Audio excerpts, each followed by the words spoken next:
Well, www.dailycost.com continues to look at Bible verses and passages, taking them completely out of context and misinterpreting them, not going in a proper order, to show that breath of lives, a breath is the beginning of life, and that's it. So let's take an advanced look at Job 34:12-15. Surely God will not act wickedly, and the Almighty will not pervert justice.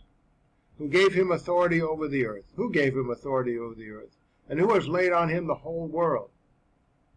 And key here, verse 14. If he should determine to do so, if he should gather to himself his spirit and his breath, all flesh would perish together, and man would return to dust. Okay, well, Daily Cost, this is what they're talking about.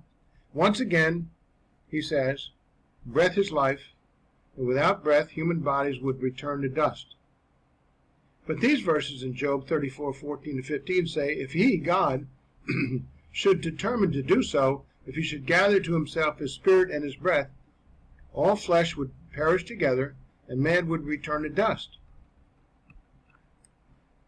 My comment here, but this objector's contention cannot allow for words to these verses to be twisted to imply that life literally comes about to all when God gives one a human spirit and a physical breath so that the physical body might function. In other words, he's going back to breath of lives, as if that is what it always requires. But this limits God, having to rely upon something beyond his capacity, or that he cannot simply create life from nothing. Notice that other passages only stipulate the breaths of lives, which bring life to inert matter, leaving out the addition of God's Spirit, as in Genesis 2, as what is essential to create and restore life. Yet another time it says breath from the four winds. The objector completely ignores this additional consideration from his points in Genesis chapter 2 and the breath of lives referred to therein. Let me correct that spelling there.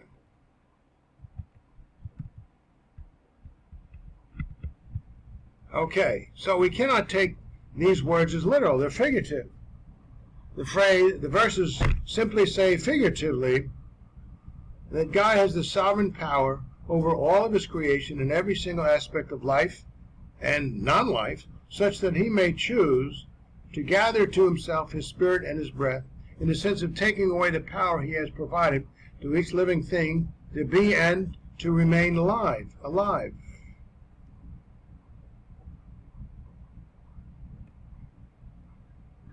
Fix that. And to have been created. So he has the power to create life out of nothing, or however he chooses or describes it, and they remain alive because of his power. The specifics as to how God's sovereign power creates and holds his creation together are not stipulated here or anywhere. Actually, one place it says Jesus Christ holds the lives together, but it doesn't specifically state how. Furthermore, they are beyond the capacity of finite man to comprehend anyway, hence the figurative speech. So you can't draw a conclusion that's figurative and make it specific when there's not any specific detail to do that. So contrary to what some contend, actual literal human type breath is not indicated as always, literally, all or a part of the process by which God exercises his power in order to create life, and that alone, human life or otherwise. It is figurative language conveying God's absolutely sovereign power over his creation. So whenever God and breath or a beating heart or an active mind together are associated with life, it is a figurative expression for God's creative capacity to supernaturally bring something in his creation into a particular life form, be it human life or otherwise, from something or nothing. That's the conveyance. You can't add more to it. Note that on the matter of evidence that one is alive, breath, beating heart, pulse, active mind is often submitted as evidence that certain creatures are alive, even brainwaves, albeit all things come from God, any which way he chooses. So other functions of the alive body, such as pulse, beating heart, brainwaves, active mind, also prove out to mankind that one is alive to men. We just put that in there.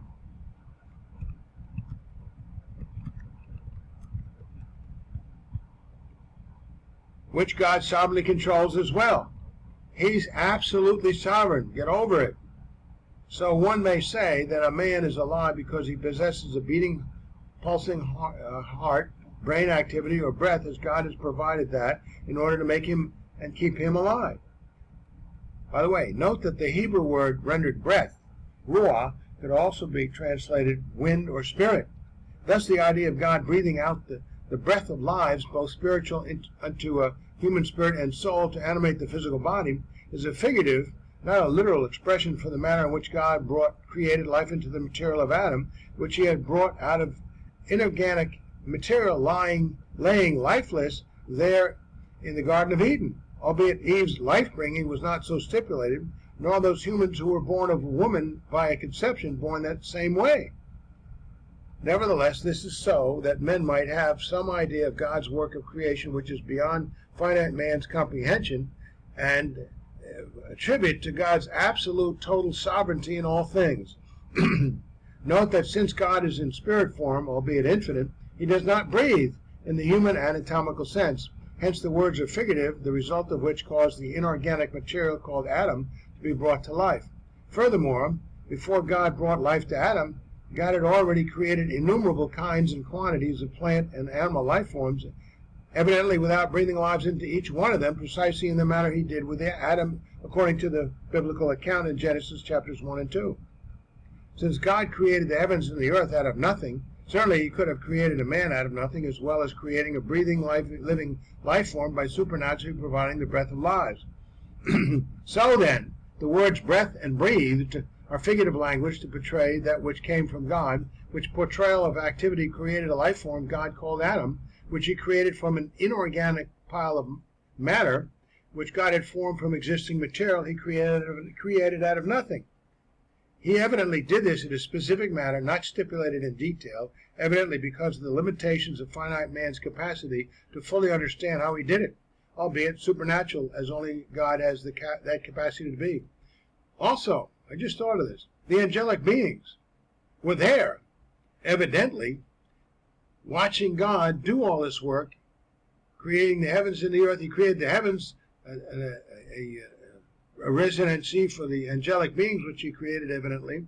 And then when he's creating life on the earth, they get a chance to view this. And the miraculous, supernatural capacity of God, yet one-third of the nations, then the angels rebelled. They wanted to be like God. Wow. So, www.dailycost.com continues. And then, as an aside, because everybody knows, he said, that breath is life. No, I don't know. Scripture so far hasn't proved it. Ezekiel introduced the words of God by saying, "Thus says God the Lord, who created the heavens and stretched them out, who spread out the earth and what comes from it, who gives breath to the people on it and spirit to those who walk in it." Breath is life. Figuratively? Yes. It's figurative for God's sovereign power to create life. But does he always have to do it that way? Doesn't seem to say so. What about Eve? That first breath is when the soul enters the body, when an earthen vessel becomes alive. You can't say that. Figuratively speaking, yes. Literally, no. So we know pretty closely that life is breath. From dust ye came, to dust ye shall return, as it is breath and the presence of Spirit of God within breath that makes us live. First of all, not everybody knows that breath is life, in the sense that God must breathe the breaths of lives, into every animate pile of inanimate material.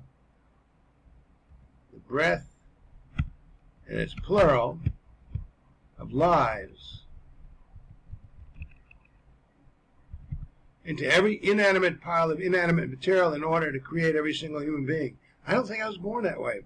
In other words, God is literally exhaling breath from his imaginary lungs into an inanimate material to bring every woman, man, woman, and child to live out of an inanimate material.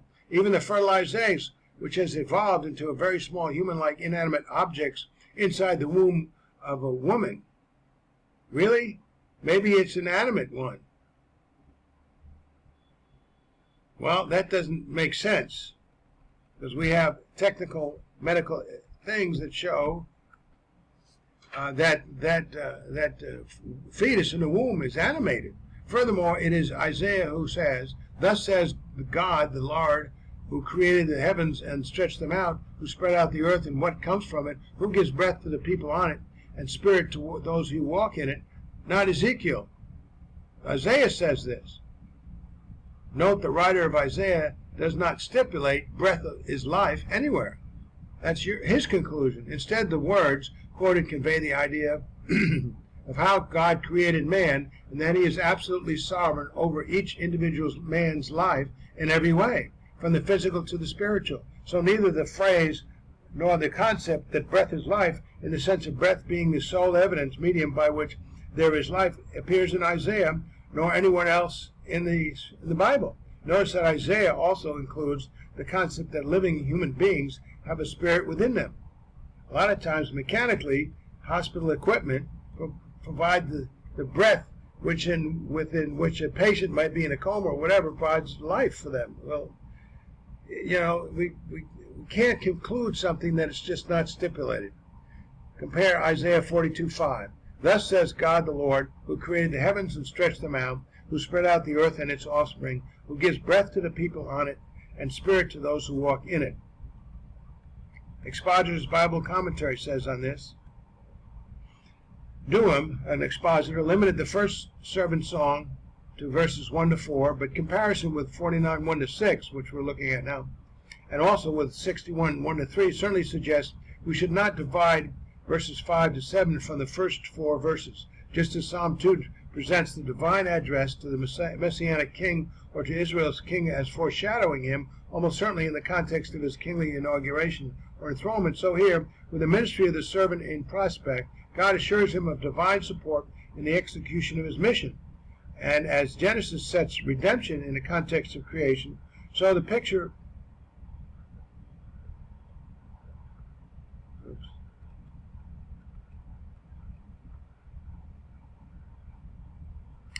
As Genesis sets redemption in the context of creation, so the picture of God as creator and Lord of all the universe and of human life given in chapter 40 is summarily expressed here.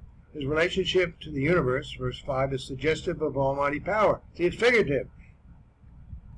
This power is now channeled for the support of his servant in the doing of his will. If we interpret this passage in terms of its ultimate fulfillment in Jesus, then it was through his earthly ministry with its climax in death that he was made a covenant and a light, just as through his sufferings he was perfected and experienced for his priestly work. Bible Knowledge Commentary, and this passage in Isaiah. The Lord promised to assist the servant in his mission, which God can do because he is creator. He created the immense heavens and the earth and life in it, including man, giving him breath. Notice that this is not saying that God creates man by breathing the breath of lives into him, albeit that may be stipulated or alluded to in the other passages, for something elsewhere may be true, but in the passage at hand, it is simply here not in view, therefore not admissible as evidence of what the passage is saying. Speaking to his servant, in Isaiah 42:6-7, God assured him that he had been called to perform the will of God, to be called in righteousness, as Cyrus would be in 41:2 of Isaiah, meant to be responsible to do God's righteous will. Of course, the Messiah, unlike Cyrus, lived a righteous life, because the Lord would take hold of the servant's hand, the Messiah, and would have the power to carry out God's will. So, again, misinterpretation and drawing your own conclusions which aren't warranted. The objector to what the Bible actually teaches continues with this fellow. And something that most people don't know is that the Bible contains an abortion ritual. Yes, you read that right. The Bible contains an ancient ritual designed to cause abortion. It's in Numbers 5:11-31. Oh boy. And it involves forcing a woman accused of adultery to drink bitter water designed to cause miscarriage. There's the abortion, he thinks. Her belly will swell and her thigh will rot. Thigh, of course, being a priestly euphemism for one's reproductive organs. It's known as the ordeal of the bitter water or the trial of jealousy, so named because it is initiated not by the woman, but by her jealous husband. Let's see what the passage actually says. Amen. Numbers 5:11-31. Then the Lord spoke to Moses, saying, Speak to the sons of Israel and say to them, If any man's wife goes astray and is unfaithful to him,